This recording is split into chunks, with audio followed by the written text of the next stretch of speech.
this idea of identity politics, which the left has just really latched onto. Now we know that they are the party of slavery, segregation, Jim Crow. But why is it that today they are so focused on this idea of intersectionality? How did the left devise this scheme, and what is their end goal behind this? Well, I can tell you that critical race theory, I have argued that it is the civil rights issue of our time. And it has really energized the American people when you have moms and dads showing up in mass to school board meetings, speaking for their children. And what has happened is that the Democratic Party, they always divide and conquer. And they have decided now that they need the votes of racial and ethnic minorities so much that they are willing to just sort of go for broke around race. And with critical theory, it divides the world into oppressors and the oppressed. And white people are considered oppressors. It doesn't matter if they were born in Appalachia and their parents never finished the second grade and they live in a shack in a hollow, very similar to the way I grew up. They are seen as privileged people who have a property investment in their whiteness, and they are told that the only way they can redeem themselves is to become anti-racist. And the assumption behind it is that only white people can be racist, so they're the only ones that have to become anti-racist. They also argue that racism is permanent, it's systemic, it's in the DNA of every white baby, and that minorities are victims. And because of the systemic racism, equal opportunity and colorblindness can never work. And so they reject Dr. Martin Luther King's call for people being judged by the content of their character. The last thing they want to be judged by is their character, because for many of them it's so low that they would never want that to be the measure. They want to be judged by the color of their skin.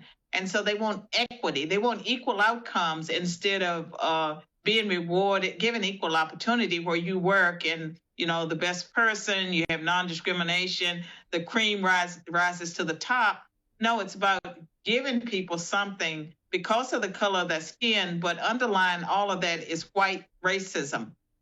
Critical race theory is a white supremacist theory because it says that white people are over top of other groups, that they have something that other groups don't have, and that these groups have to be treated differently and standards have to be lowered for these people.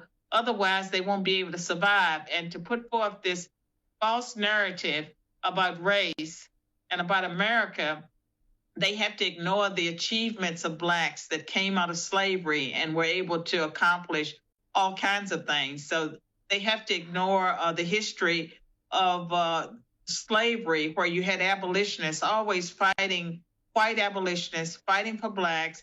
You had the Underground Railroad set up by white people that helped Black slaves escape.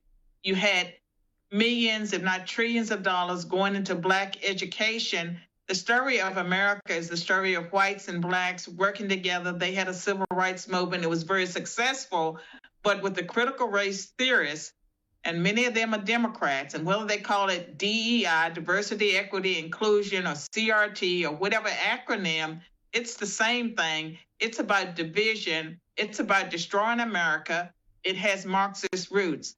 And in my new book, Black Eye for America, How Critical Race Theory is Burning Down the House, we talk about what CRT is, where it came from, how it manifests itself in our society, why it's un-American. And in America, we don't shame and bully people because of immutable characteristics.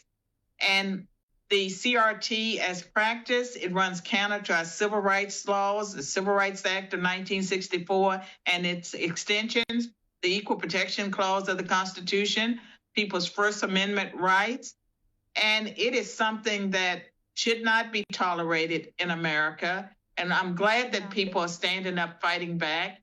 And we have 2 chapters in that book of strategies, how to fight back. It has a glossary because there's so many acronyms.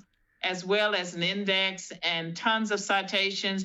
It is a short book that people can get through in about 2 hours if they sit there and they read it.